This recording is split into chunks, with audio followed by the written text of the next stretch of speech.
आज मैं पहली बार शहर देखूंगी।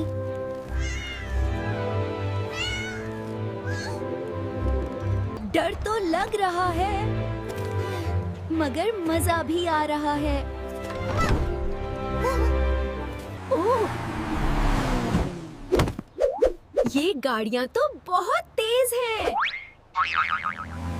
हेलो, तुम नई हो?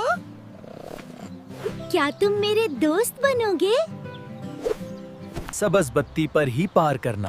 ठीक है, मैं याद रखूंगी।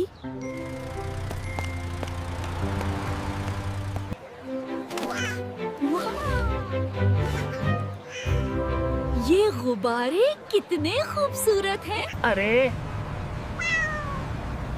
तुम भी तो मेरे जैसे होगे।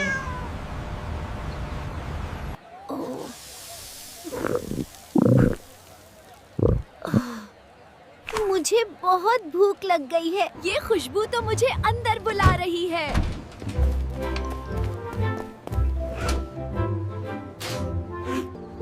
शायद मैं रास्ता भूल गई हूँ।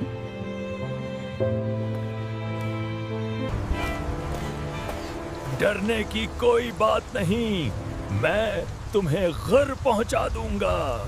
आज मैं वाकई बहादुर बन गई हूँ।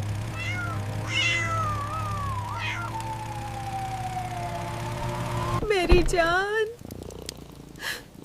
तुम सही सलामत वापस आ गई। शहर खूबसूरत भी है और थोड़ा खतरनाक भी। मैं एक छोटी सी मगर बहादुर एक्सप्लोरर हूँ।